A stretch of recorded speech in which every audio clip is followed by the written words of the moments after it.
What do you think is going right? Like, what's like? This is everything. Yeah, like what's it? JJ works as hard as I've seen anybody work, and obviously I played with Dame. And Nickeil the same way. Like in the gym, I go at 9 p.m., 10 p.m. after I put my kids down. He's in the gym. Everybody is working towards something. The guys that play, the guys that don't play. And I think when you have that type of culture, I think it's easier to be successful. When I first met with him, it was the first time in a long time I heard a coach say things to me that made me feel like they seen more out of myself than I did. And that was like a moment I was like, yeah, I think I have to go to Atlanta. And there's this one guy sitting courtside who was talking crazy to everybody the whole game. And he hits a three, and it's like his aunt is possible, points at him and said, "Where you at?" Like, you don't hear no one from Denver. You hear our entire bench and just Ant yelling at some random 50-year-old guy.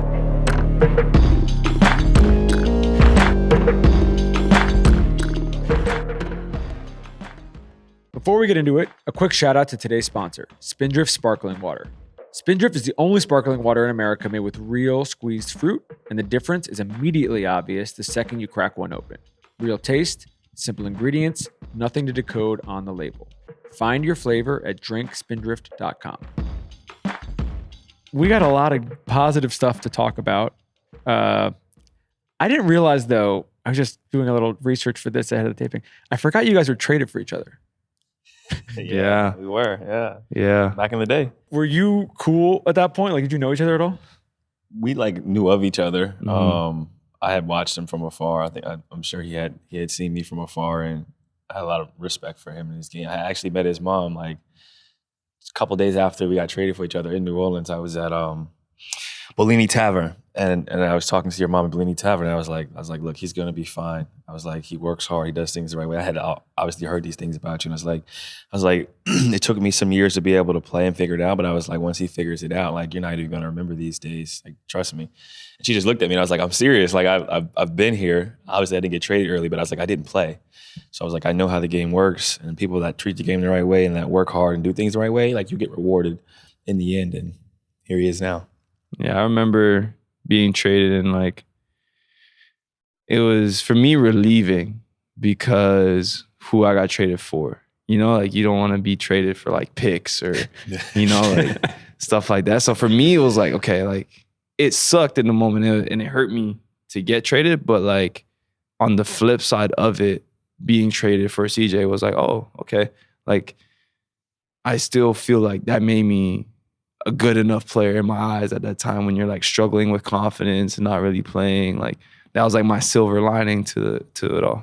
So we're going to do a lot of background stuff with you. I feel like we all know your background at this point. You know, you're a vet of the show, but I wanted to get both your perspectives just on how you guys have been playing since the All-Star break. You're 17-3, first in offensive rating, first in defensive rating, first in net rating since the trade.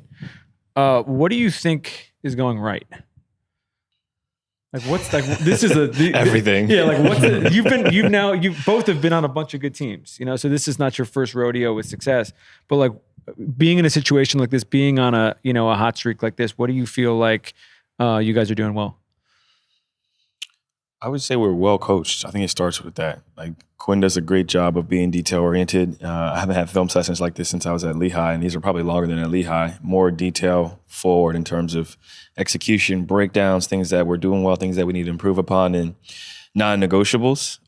He joked, I feel like a vacuum salesman, like trying to like pitch to you guys about how you need to rebound, how you need to run, how you need to get out and share and kind of play in chaos as he preaches. But I think he's done it so much, and we see the sense of urgency, we see the seriousness and how much this means to him, to where like it means a lot to us too. And it has to mean something to us for us to be successful. And I think we've gotten to that point where we understand what we want to accomplish as a team.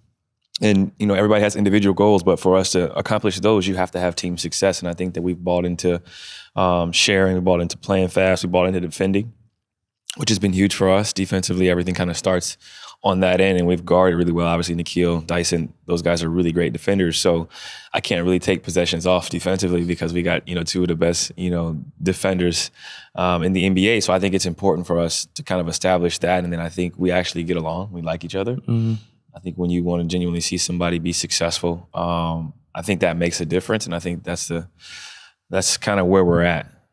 Yeah, like just what he said. I think since CJ got here, Gabe and those guys got here, like we've been able to like self-govern ourselves, and that was a huge shift. Like just small things that like we just kind of slipped under the rug. When we tightened up like our details with things that you wouldn't think had to do with basketball, I think that's what allowed us to even, I think, respect the game a little bit more, to the attention to detail, to the things that matter. Like it's easier to execute those things when the way I'm a firm believer of like the way you do anything is how you do everything. And like how we started to do that, you can see the shift in like small things like cycles and small things like getting out, getting hits that show up, that like take us from being a mediocre team to a good team.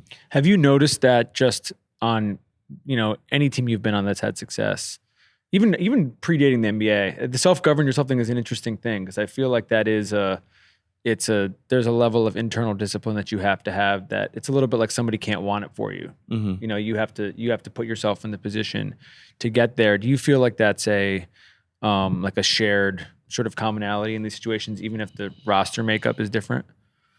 I would say it's discussed. Like we talked about things that are acceptable and things that we don't want to accept as a team, and then understanding like if I miss Nickeil on the play, like he has to be comfortable enough to tell me like, CJ, you missed me. I was open in the corner, like eyes out, whatever, and I got to be comfortable enough to accept that, understanding that like I'm going to miss you sometimes, and I got to do better. And then if I threw a bad pass yesterday, he was wide open, him and Jock were open, and I drove and I threw it right in between both of them. And I was like, that's on me.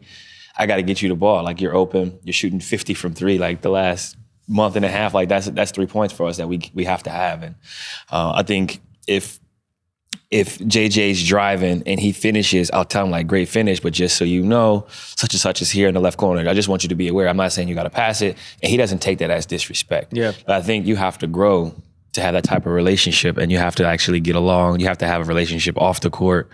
I think all of those things matter, and it takes time to establish that. But I think we're in that phase, in that space where like everybody can be their best selves, and there's like, I'm not fighting them. Like there's no competition. Like I just want to win. I told them at the beginning of the season, like when I got here, I've lived a great life. I've been, fortunate enough to make a lot of money and play at a high level. And I just want to see you guys be successful. And your success is my success, right? Like as a team, the more we win, the more we all get what we want at the end of the road. And I said, I'm not trying to keep moving my family, so let's figure out how to win. Let's figure out how to win. Like, let's figure out how to make this work. Let's figure out how to make this work. Well, I was going to say, to that point, it's interesting how just fast it's been able to happen. And I wonder if some of that is, like you mentioned, Gabe, obviously, your perspective on this as well. It's just, this is like, gets back to the importance of vets and guys who've been in these situations before, where you almost can get a lot of the bullshit out of the way early and just be like, I've seen what it takes to go deep in the playoffs. I've seen what it takes to operate at a high level successfully. So like, either you're serious or you're not. And if you're not, I'm going to know right away. And I feel like that's a thing that does become a little bit of like a self-fulfilling prophecy a bit. I think you're right, honestly. We had that discussion, and like when I first got to the team, I was trying to work my way into like getting acclimated with everybody. So I remember like texting everyone like, yo, like, what is it that you want out of the season? And like for me, it was like, I felt like if I asked them what they wanted out of this year, now it's easy for us to hold each other accountable. Like, yo, don't forget this is what we're playing for. This is what, individually and collectively. And I think from being in Minnesota, the 1 year I was there, Ant was like second team, Nas was sixth man of the year, Rudy was defensive player of the year, Mike won an award, Cat won an award. Like everyone had success. So I've seen what it looks like to have individual success and team success. And I was like, you know what? Like I want guys in the NBA, especially, to know that it's possible, because it's an internal battle. You know that your contract's based on your performance. So it's impossible not to think about your performance, but understanding that it goes hand in hand. And like kind of setting that tone with like the younger team and being the new guy on the team. It was like, yo, we can do this together. Like we should elevate each other and push each other towards our goals. And in that way, we stumble upon all of it collectively. What did you know about, obviously you played against these guys before getting here, so you had some semblance of the scout and the sort of the talent level that was on the team, but what did you kind of learn after like a week or two from a pure basketball perspective about this group that you didn't know before? I think the pace. They play so fast, and I like to play slow.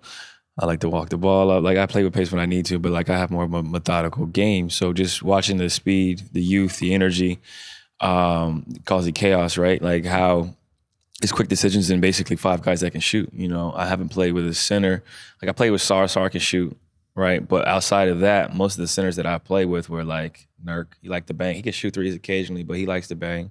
I played with L. L shot mid-range. LA, he shot mid-range shots. I played with Lopez in the paint. I played with Mason Plumlee in the paint, kind of point forward. I played with Enes Kanter in the paint. So like playing with like 5 out was unique in a sense because it opens the floor up, obviously, but then just kind of reading and reacting. So I'd say the pace, and then everybody likes basketball.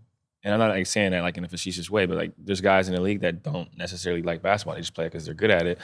But we go out to dinner and guys are watching on their iPads or their phones. They're aware of what's going on in the league. Guys go on optional day. Guys are in the gym. JJ works as hard as I've seen anybody work. And obviously I play with Dame. And Nickeil the same way. Like in the gym, I go at 9 p.m., 10 p.m. after I put my kids down. He's in the gym. I go on an off day. JJ's on the table. Then he's in the weight room. Then he's doing his barefoot work. And you know what I mean? Like he's always working. He's always working. Gabe's going in at 7, 8 a.m. Corey Kispert, same thing. I go in the steam room or the sauna. Jock's in there. Like everybody is working towards something. The guys that play, the guys that don't play. And I think when you have that type of culture, I think it's easier to be successful because everybody's not afraid to work. Yeah. The last time we taped over the summer, you had just gotten traded to DC. I think like a week earlier or something like that. And you were, there's the family dynamic of that, which is really hard. And you talked about that a little bit, but is a real thing logistically that you have to figure out. But then there's also we don't know what that situation was going to look like.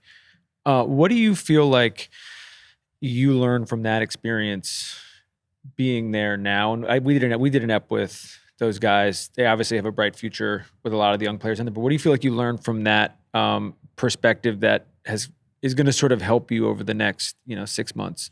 No, I just tried to practice gratitude. I met with the staff, I met with the front office, and we were very honest and candid about the situation, what it was going to look like for me, and what, it would be like an unusual environment in terms of the youth, in terms of expectations, in terms of the fact that we're going to lose a lot. Those were things that I hadn't experienced before. So we were very honest about it, and I'm thankful and grateful for them. I still have a great relationship with them to this day. I still talk to Winger.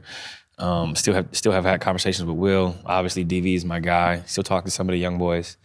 And I'll always be forever grateful for that experience. For one, I love DC. But for two, I appreciate how the organization handled my situation, understanding where I was at in my career.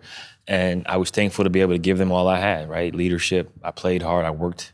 I didn't miss a game. I played back-to-backs. I didn't have to do that, right? Yeah. Considering the circumstances of the team. But I know that my years are limited. I'm closer to the end than the beginning, and for me, it's just about maximizing what's left and really just taking advantage of each day. Like Steve Blake was at the game yesterday in Orlando, and I seen him, and like I literally thought about how when I first got into the league, Steve was one of my vets, and now I'm older than Steve was when I played with Steve.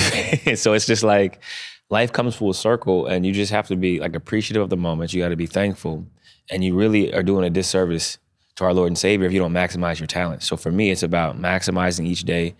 Obviously, I have a family. I'm married. I got kids. And if I'm going to move my family the way that I've had to move them, you better believe I'm going to put my all into this because it's a sacrifice for everybody. And I don't want to take the game for granted. And when it's done, it's done.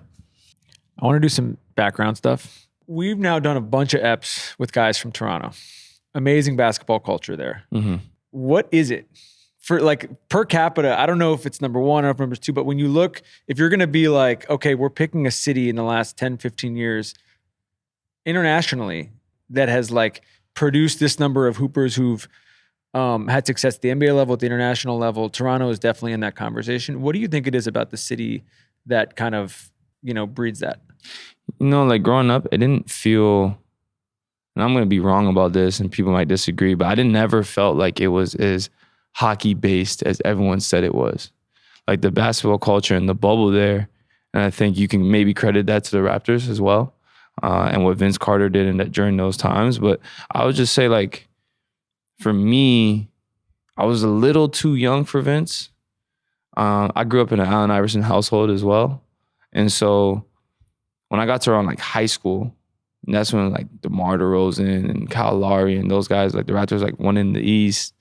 And I think during that time, it was kind of just everyone that has made it now also was growing up playing against each other. We had like development leagues, and like there's big Ontario Development League, and you had to try out for each region of the city that you're from.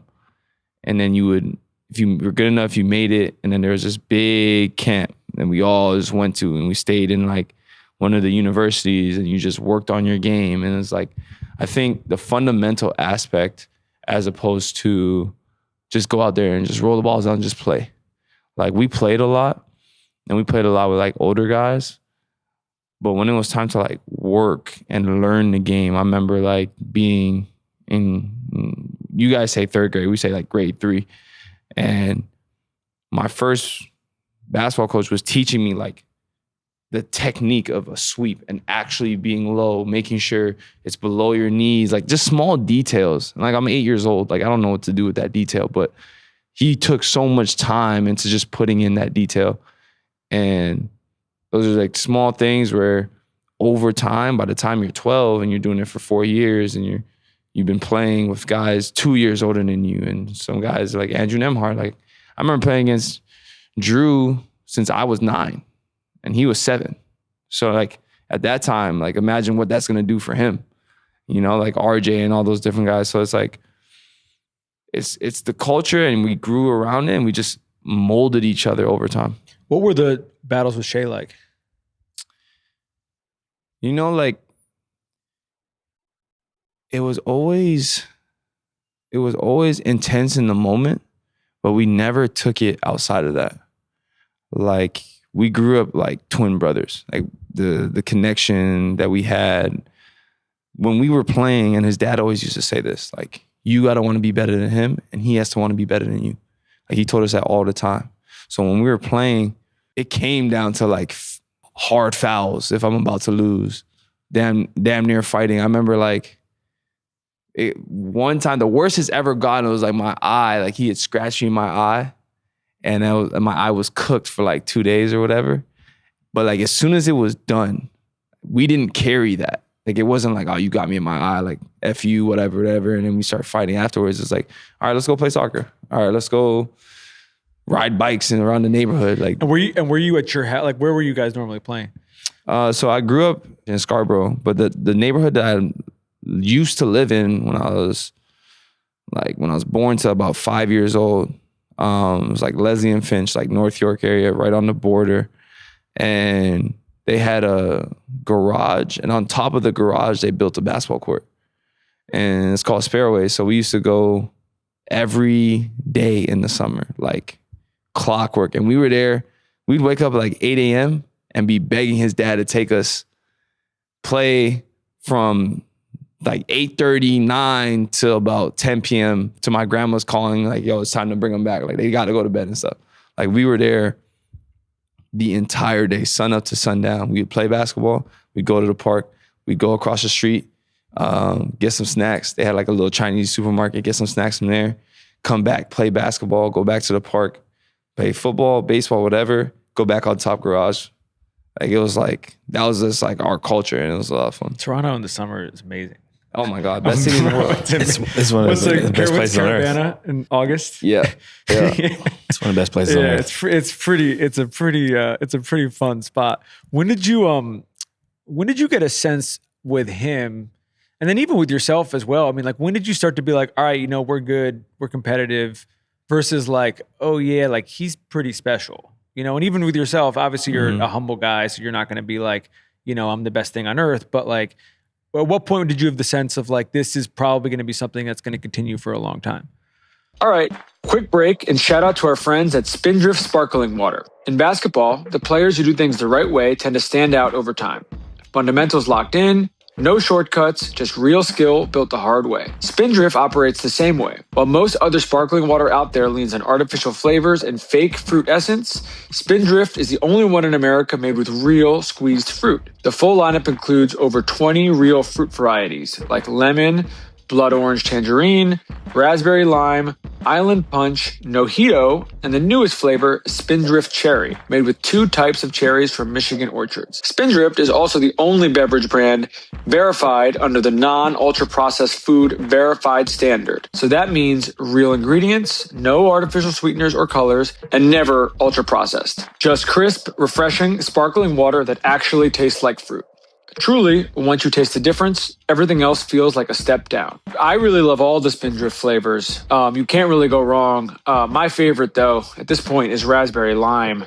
Fantastic. It's 70 degrees in New York today, where we're taping this from. Feels like summer. It's getting there. You can right around the corner. You can feel it. There's nothing better than a raspberry lime Spindrift on a nice summer day. Taste the Spindrift difference at drinkspindrift.com and take 15% off your first order with promo code YoungMan at checkout. That's drinkspindrift.com. So there's 2 or 3 moments that stick out to me now that I look back at it as different.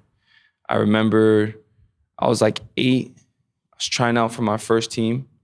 And my mom told me, because at the time it would have been a year up for me. She's like, if you don't make it, it's okay. There's always next year. You'll be all right. And I kind of just brushed her off. I was like, yeah, whatever. Like, I'm good. Like, I don't know why I had that confidence in myself then. And during that same time, like, she told me like it was possible to not make the NBA. And I remember like crying because I was like, bro, what do you mean? Like, I was up when she said that, I was very certain I was going to the NBA. Like, until she told me that, like, that doesn't just happen. Like, I was genuinely certain. So I started crying like, bro, what am I going to do with my life if this doesn't happen? And like Shai's dad, if you've gotten to encounter him, everyone knows the type of like. I watched one of the finals games with him. The confidence he exudes. He always made us feel like it's one thing to appreciate greatness and then understand that greatness is in us. I think we weren't allowed to be fans of anyone. We always had to respect somebody, but we weren't allowed to be fans of them. Like, they're great, cool, but all right, watch what I can do. And so for us, I think that mindset with competing hard, with working hard, because he always told us that we had to be the best, you have to do what no one wants to do. So like just those small things kind of built us up. And I remember being in high school and me and Shai were living together at the time in Tennessee.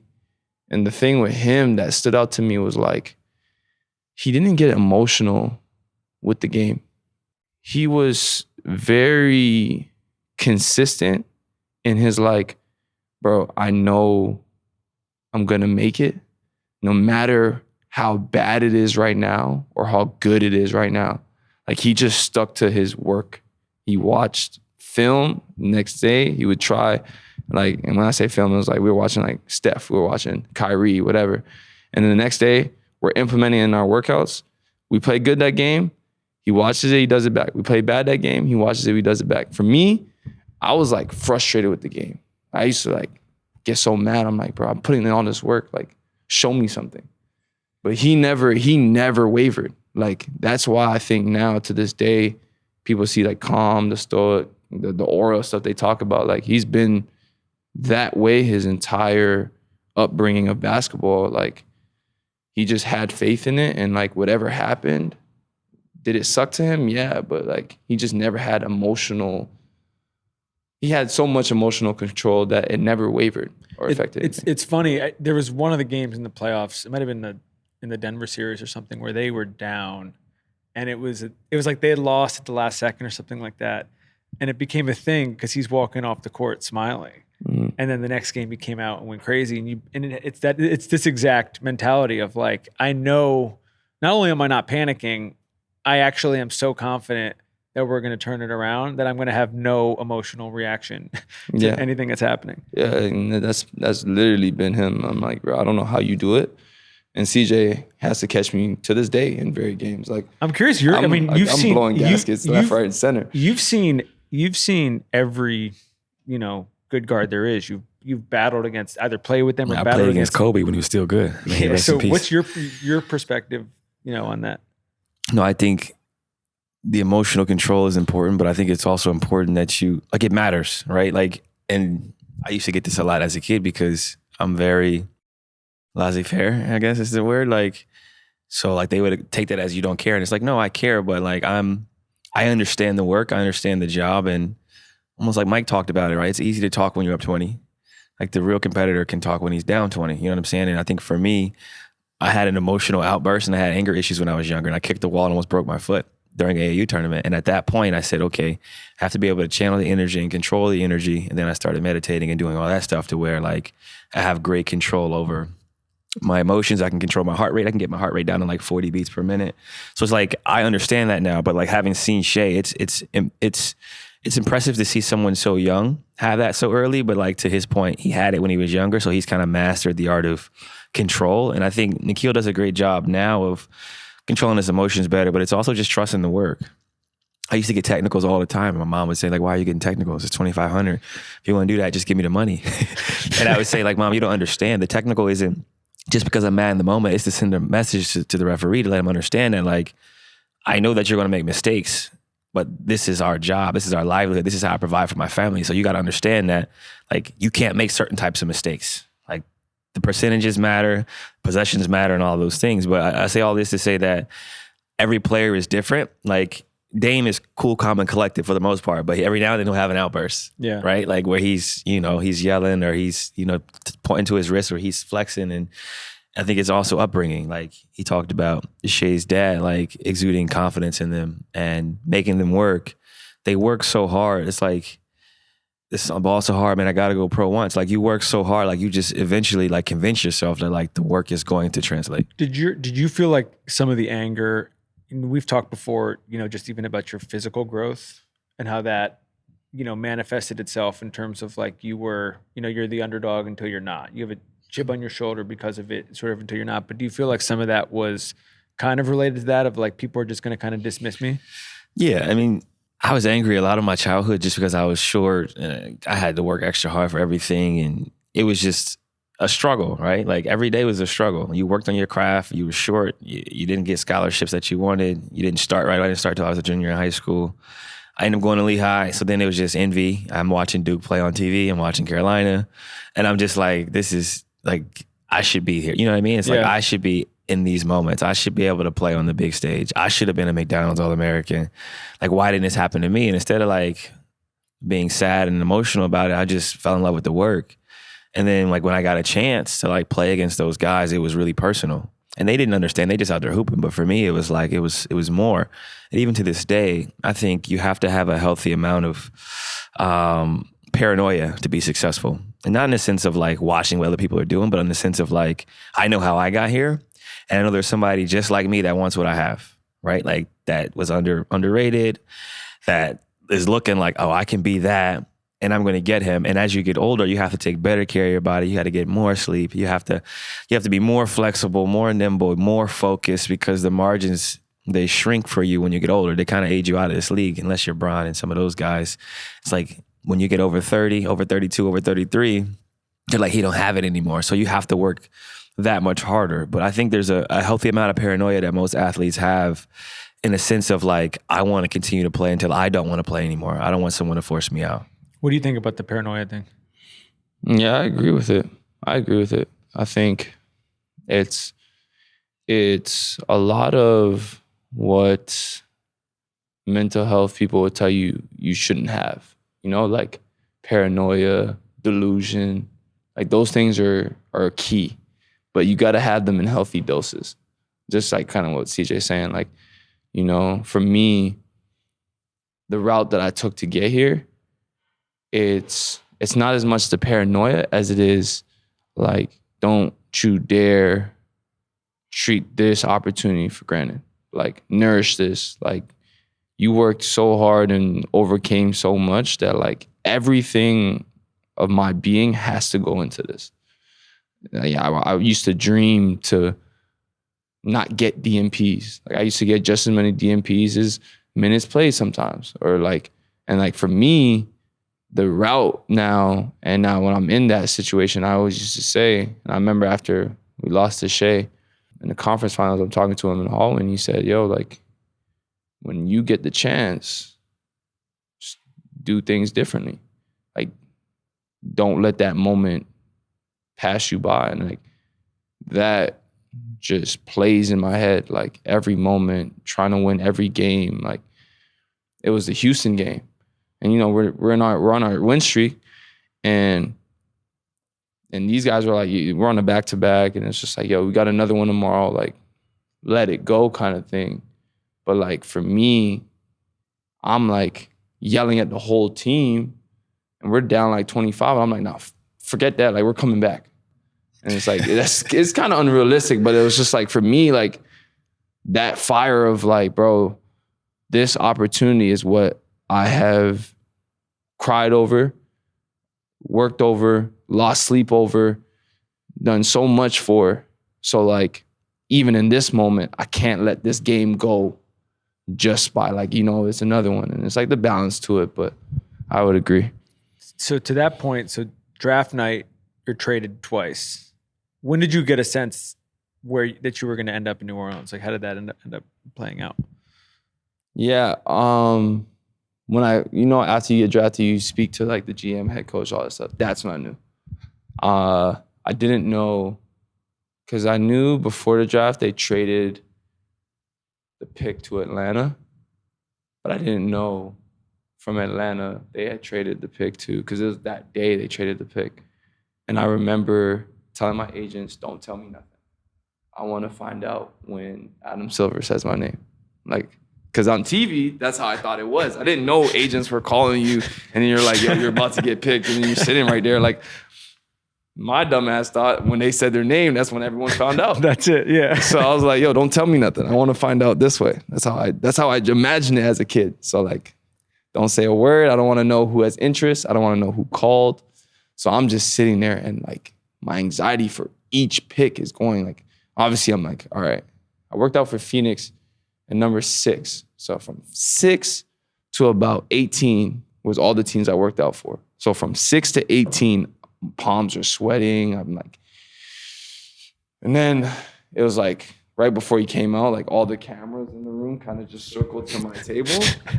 And then I was like, oh, okay, yeah, like I can breathe now. Like, but I remember taking a bathroom break because I was like freaking out. Like, it was insane. But yeah, I didn't know till I had gone on the phone. I think the first I kind of heard, like I knew of you in college, obviously, but the first I kind of heard about you as a person was from JJ. Because JJ was, when he was down there with you, he was like, he was one of those guys that, like, you'd obviously know him really well. He's one of those guys that, like, if he's like, he has a really high bullshit detector, and if he says like a young player is the real deal, he's never been wrong. Like, I can't think of one young guy that he said it about where the person didn't end up, being really successful, and he kept talking about Nickeil. It kept just being like, talk about putting in the work. He's like, he just really wants it. And at that point, you're going back and forth in the G. Where are you at, just sort of like mentally, everything, getting into the league, knowing the opportunity hasn't really presented itself yet, but it might at any point? Yeah, I was stubborn, and I annoyed JJ a lot. Like, I was looking for every answer that he can give me. And I think of it like racing. Like, I wasn't cutting corners, but I was trying to turn every corner tight and fast. So like, I can not skip steps, but get to what I wanted so badly. And that's how I like learned, like, through watching like F1, like, you kind of have to round out. Like, you can't just cut everything tight. And so that's how I had to learn, like, how to truly round out and like allow time lapses of stages to kind of happen. And I think that year, my mindset was like, when I played well, but then I wouldn't play. So then I'm like, what do you want from me? You know what I mean? Like they don't teach you about the business like that. They say, yo, you got to be prepared. You got to wait your turn. Cool. Like, what does that mean? But I'm like, in my head, it was like, I'm performing. I came in, I might have had, in the 10 minutes, I might have had 8 points and 3 assists. Play me. Like, that's, to me, it's simple. Like, I'm contributing. So I didn't understand hierarchy. Like, obviously JJ was there, Drew was there, Lonzo was there, BI was there. So when you look back at it, like, that's the delusion we talk about, that you kind of have to have. But then I kind of like learned, you know what? Let me just allow the work, like, just rely on the work. Like, that's the only thing that's consistent. And JJ also taught me that. He's like, you need to find consistency in a routine. So then I started asking him, like, yo, how'd you get your routine? Like, what'd you do? Like, all right. So then I was like trying to steal his routine. It's just like, his routine was crazy. Yeah, I was like, all right, I'll take your routine then, since I need one. Like, I didn't really think about it, but yeah. Did you have a routine when you were younger? Yeah, similar to Nickeil, I didn't play right away. I broke my foot the last day of training camp, and then I was rehabbing and sad, and 2 foot fractures in yet less than a year. Missed out on my senior year. And then I missed out on beginning of the season, and then we were so good I didn't play. So I was just kind of, I had a when I don't play routine and when I play routine, if that makes sense. So when I wasn't playing, it was get to the arena as early as possible. Me and Will Barton would get over there with DV, Earl Watson, Steve Blake, Thomas Robinson, Myers Leonard. We would get over there as early as possible. This is before Ubers, so we're kind of outdating ourselves. So we would take a town car or the hotel car, and we would just hoop. We would 1-on-1, 2-on-2, 3-on-3, run the stairs, lift. And then the vets would start getting there, and the first vets would usually shoot around 5. So we'd have 90 minutes to get our work in. And then I would take a shower, and that was my game. So I used that 3:30 to 5. That was the game. I'd take a shower, and then I wouldn't play. So I had that routine. I got used to that. So then I had to adjust when I started playing and figure out, okay, what time is too early to get to the arena? How much do I lift? How much do I work out? Yeah. And it took me 20 games to figure it out because I was lifting too much or I wasn't lifting enough. You don't want to be gassed. Yeah. And you were used to not playing, so you would just work so hard in pregame. Like, the game was started, I couldn't shoot because my legs were gone. So I had to figure that out. And it took about 20 games. But then I realized I need to get there early. I need to sit down and kind of relax for a second, get my treatment. And now I have it down to, similar to JJ, down to the minute. I know what time my nap is. I can wake up without an alarm. Eyes just open up. You know what time you Normatech. I call my family. I call my wife at the same time. Call my mom and dad on the way to the game. Like, it's down to the meal. Like, now you got kids, so there's a little fluctuation there, but even they know daddy has nap time. So it's it's down to the minute. I can tell you exactly what I want to do, what time I get into the ice tub, what time I go into the hot tub, what that looks like. Chapels is 60, watch film at 47. There's a whole process down to the meeting at 35. When you're rerouted from, you go to Portland for him, then Utah, then Minnesota, in a pretty short amount of time. Is the sort of delusion / kind of are you hurt at all?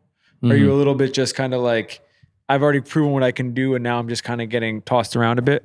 Yeah. So I definitely was hurt. And then I remember it also really hitting me that they don't care. They don't care if I'm hurt. Their job's not to please me, And that's when I stopped giving so much power to GMs, coaches. When you're younger, they don't understand. He don't know who they don't get this type of player I am. You know what I mean? And you start to kind of deflect.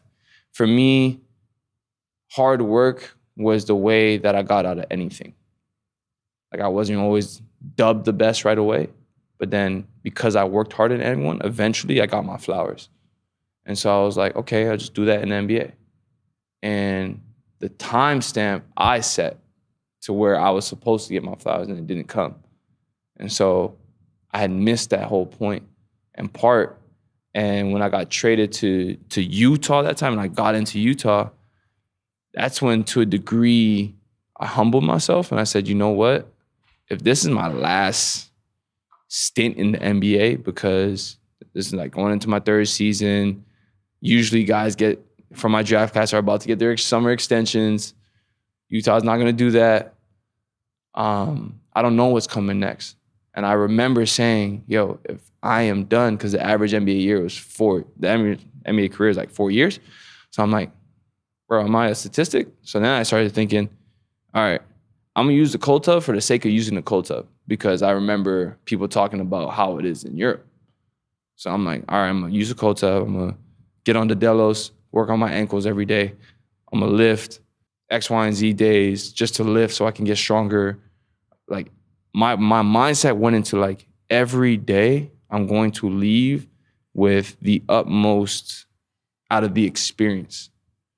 And then it slowly started to just change without even me thinking about it.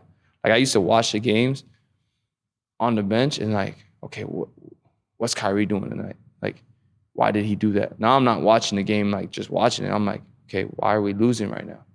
Like, what can I do if I was playing, or what would I do in this situation? Do we need a timeout? I'm starting thinking, like, just the game completely, and then slowly, without me realizing, it was like prepping me for something. What did you learn when you got to Minnesota?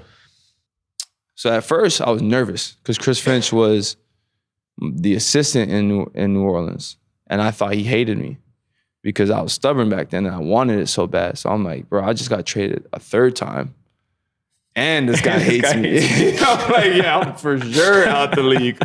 I'm like, yeah, it's over for me. But then I was like, you know what? Let me just stick to what I've been doing in Utah, you know? And Finch sat me down and like, honestly, like, so much respect for him. Like, he addressed that situation in New Orleans. He's like, listen, we didn't get along. Called a spade a spade. He's like, you can have an opportunity here. You're going to have to guard. And I said, say no more. And through that, guarded my ass off. And then that's when I realized, like, oh, I can play defense.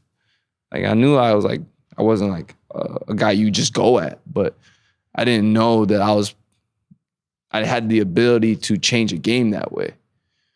And that's when I started to find myself even more and just own in on that. At what point with those teams, I remember in that crazy Denver series, I think it was like a game 2 or so. There was one game where you guys beat them in Denver, and it was kind of like everybody nationally woke up to what was, because everyone knew how good Ant was, and Rudy obviously had won a bunch of awards and everything. Mm-hmm. But there just became a thing. It was with you, it was with Jaden, it was with the whole group of like, oh yeah, this looks like the 2000 Ravens. Like this looks like a team that is like attacking defensively. They're not just like, guys aren't just missing shots. Like, you're forcing. Like, at what point with that group did you feel like that switch flipped? I think it was after we lost to Denver the year I got traded. We came in and we had like the preseason talk and everything. And it was like, yo, we can be a 50-win team and let's go out and do it. And then everyone at the time, similar to the team here, was working and clicked really well off the court. And so it just became our thing.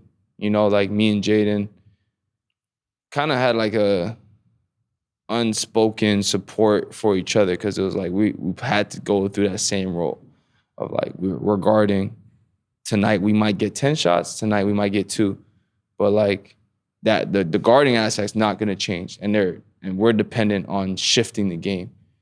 And we knew at Minnesota, like, we're going to win games defensively. Ant was always vocal about that. And so it was like, okay, let's go out there and actually win a game defensively. And then on offense, we were just like, all right, whatever came with it was the bonus. Did you have a favorite Ant moment?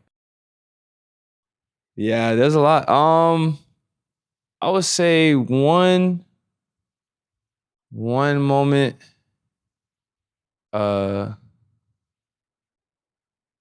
is the semifinals, game 7. And, you know, we lost game 5 to Denver. They had a chance to close out after we started well. And we go on this insane run. Like, we're down 20 or something. And we go on an insane run. And there was this one guy sitting courtside who was talking crazy to everybody the whole game. And he hits a three, and it was like his aunt is possible, points at him and said, "Where you at? Where you at, nigga?" And I was dying. Cause it was like, in the moment, like this three is like putting the game away now. The entire gym silent. So you just hear us. Like you don't hear no one from Denver. You hear our entire bench and just Ant yelling at some random 50-year-old guy from Denver. So I'd say it's probably one of my favorite moments, especially in how we won that game too. There was I think it was on Bill Simmons' show a couple weeks ago. Somebody wrote in, because he does like a mailbag thing, and they wrote in a thing, and they were like, "Do you think that it's possible with Ant and Luka that like the team would pay for a fan, like basically like plant a fan in the first row just to echo him, just to get this reaction out of him?" Because there's like certain guys who it's kind of, I mean, game 7, you're getting up regardless, but there's certain guys, especially like a regular season game, where you're like, yeah, they're not on until you like flip the switch, and then it's like, I'm just gonna end your night. Yeah, that's Ant for sure. Like me and Mike Conley talked about it, and like it needs to be studied. Like he's better when he talks. So sometimes we do shooting competitions and you'll be blowing him out. But until he starts talking, like you don't have to say nothing to him. He'll talk to you, and then he'll talk to himself, and he'll trash talk to himself to you. And he'll get hot. And then the next thing you know, he just ran off 30 in a row, and it's just like, bro.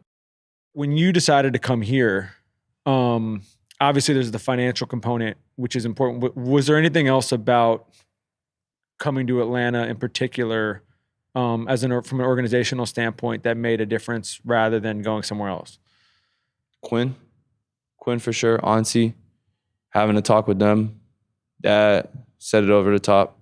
I think Quin, when I first met with him, it was the first time in a long time I heard a coach say things to me that made me feel like they seen more out of myself than I did. And that was like a moment I was like, yeah, I think I have to go to Atlanta, because I never got the chance to show him, even when I played in Utah for that little stint, who I was. And then I never got the chance to show the world truly who I was in Minnesota. Like there was games, yeah, sure, where I played well, but everyone's gonna say, he just played well that game. And Quin felt like the only guy at that time who, to me, if you were to say I'd be doing what I'm doing now to him, he wouldn't be surprised. Like it's almost like he's seen it coming. And I think through the meetings that I had, that to me was like the sell point, because I was like, okay, this guy has the confidence and belief in me, so now I can grow in my role and not feel like I'm fighting to prove something to the organization I'm with. Because I felt like my whole career I was just trying to fight to prove that I'm worthy of being on the court. Did you see this scoring jump coming? Nah. My mindset was, I'm going to a place where I'll be used more, play more, try to double everything. I didn't think it was gonna happen, but I was like, all right, just try to do it. Have you had, I'm just trying to think about when you got playing time, did you ever have a jump, sort of like a points per game jump like this that's gone, where were you, like you were like 9 a game last year, now you're like 21. Have you had a thing like that where it's been that substantial? My rookie year, I played 13 minutes a game. So you have to look up the stats. They weren't great. Shot poorly everywhere. My second year, I played like 16 minutes a game, maybe, and that was sparingly. I didn't really play till Wesley Matthews tore his Achilles, Aaron Afala tore his shoulder. I was third string shooting guard, third string point guard. And then let's say I averaged, 7 points a game, and then my first year as a starter, I averaged 20.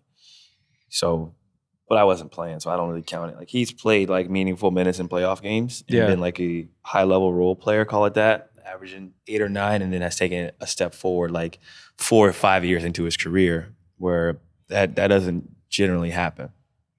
You know what I'm saying? Like I haven't seen it like that.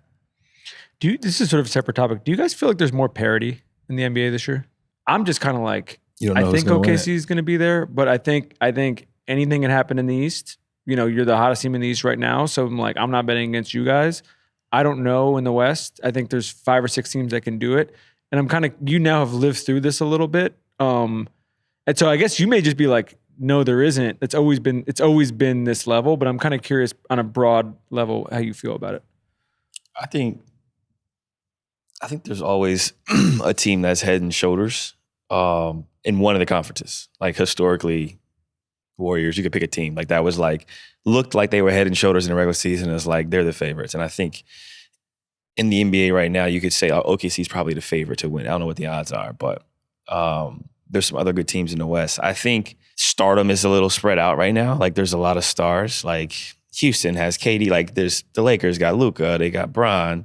The Spurs got Wemby. Like there's a similar to what it was like when I first got into the league, right? Yeah. You got the Texas Triangle when you had Manu and them, and then you'd go to Dallas, you had Dirk, and then you go to, who am I missing in the Texas Triangle? Houston had James. So it's like different, but similar to where like you have a real star on like 6 teams where it's like the star is good enough to win. Like KD's good enough to take Houston to the finals.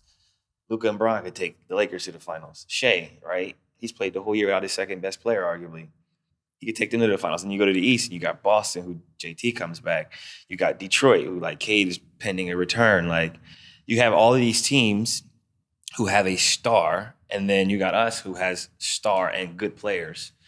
And you look at it and you're like, anything could happen. And I think the difference between now and back in the day is that a lot of those teams were like well established. Like the Spurs are young. OKC is young, but like young with experience. But back in the day, 10 years ago, you had some teams that had like 10-year stars, similar to what you see with like Bron and KD, where like Timmy D had been there a minute, Manu had been there a minute, Tony a minute. James was in like year 8 of like greatness. Dwight Howard was there. Like it was just different. And then you had the Raptors, you had Bron in the East. Like it was just different. So I would say in that sense, I think there's stars on like multiple teams that are capable of winning a championship. This is going to be, I think about the way to phrase this question. Who do you think around the league is like you 2 years ago? Is there a younger player who is like, you can see it in them? And it's not even necessarily a shade to their current situation, because sometimes you're playing behind a great player, but that you just feel like either on the same team, but in a different situation, or in a different situation, you feel like you're just very high on, and you can sort of see the bones of what you went through in them. Yeah. Funny enough, I think I connected really well in Minnesota with Rob Dillingham and Leonard Miller, because I know that they really, really wanted it. And I remember because Rob and I used to sit on a plane next to each other. And so he would ask me questions a lot sometimes and just be like, he knew that I had to work to get to like my role. So he's like, yo, how'd you do that? Like, how did you get over that mental hurdle that comes with playing for Finch or, not playing at all? And I think like even for Leonard, somebody who has supreme upside, and at the time he was just trying to figure out how the hell do I put this together to get on the floor. And then for me, it was like, he was like a younger brother than me because he's from Scarborough as well. So it was like, we just connected off rip off about that. And like to see him now when he's playing with Chicago to like in almost every game, like it's almost like he's near a double-double all the time. And like stuff like that, I think I would say is like the closest, but I feel like the situations are still different at the same time. That's a good answer though. Mm-hmm. Before we wrap, can you give us an update on the wine? What's the latest? Oh yeah.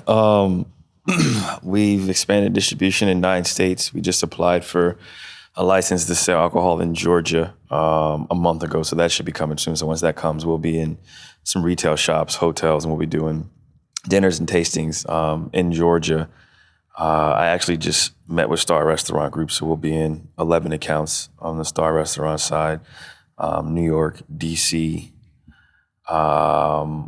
Pennsylvania, Florida. Meeting with Noble 33 today. I've met with Major Food Group. I've met with H-Wood. Delilah has picked up the wine. Delilah Myron has it. So we're getting some real good traction.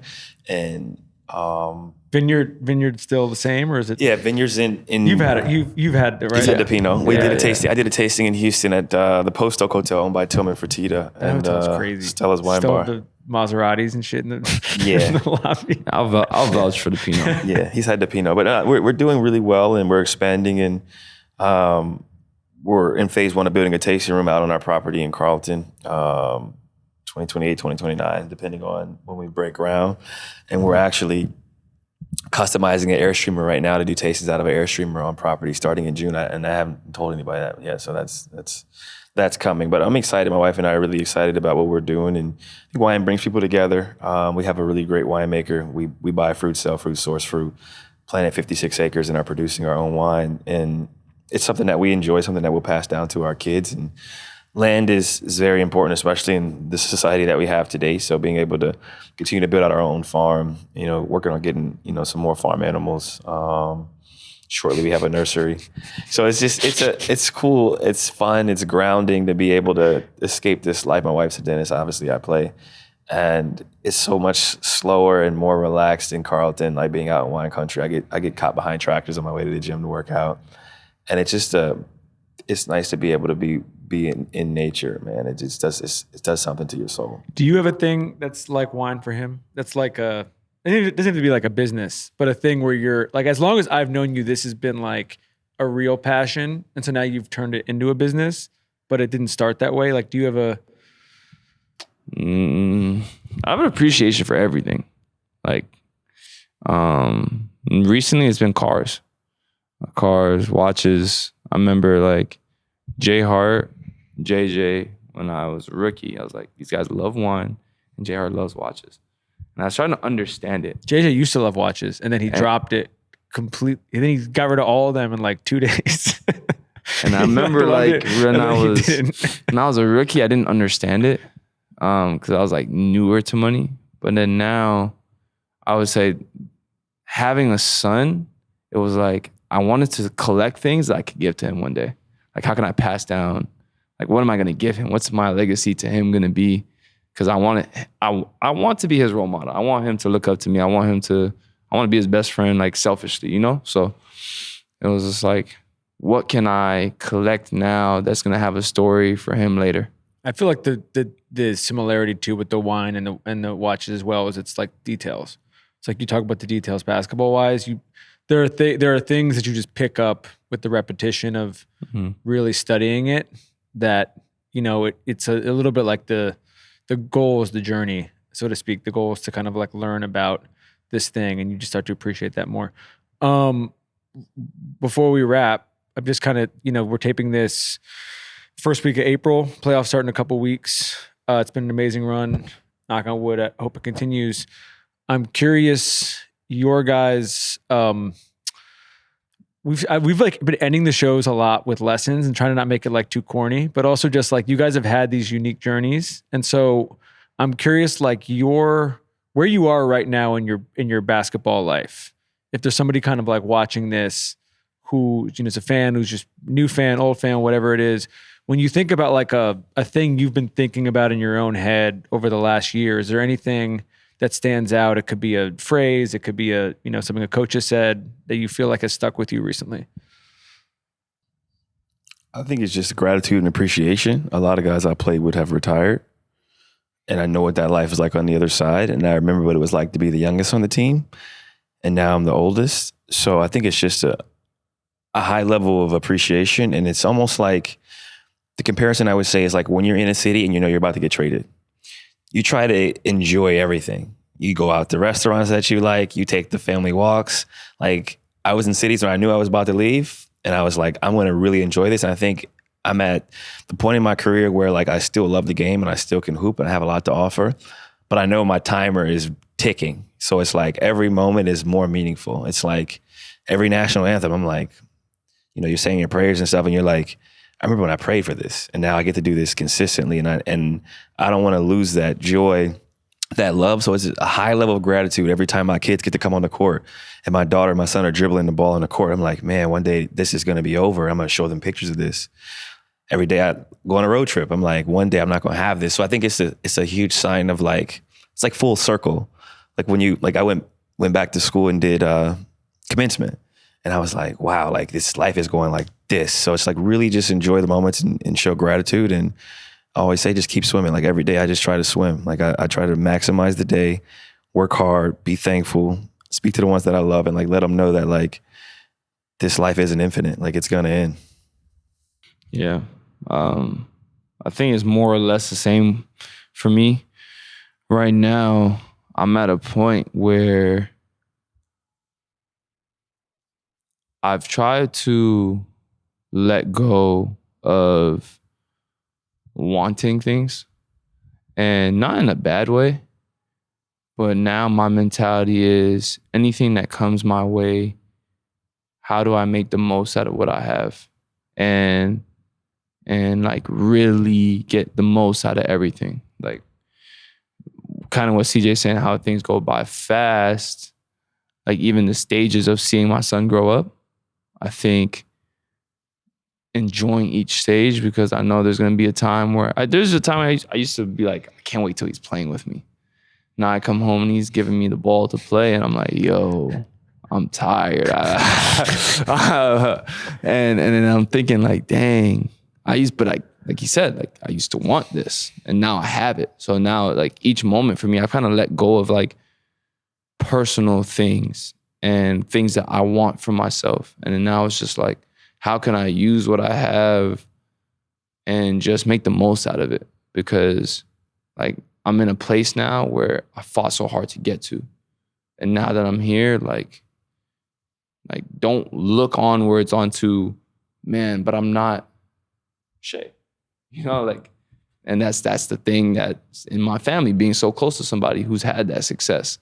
You know what I mean? And in my early career, I used to feel like the gap was like this, and like this, and like this, and like this, and like this. And now, even if you were to tell me it's like this, I could give a rat's ass, you know, because like I've learned to embrace who I am and love that. And so like now, it's just about how much better can I get? Well said, fellas. Thank you. Appreciate you. Thank you, brother.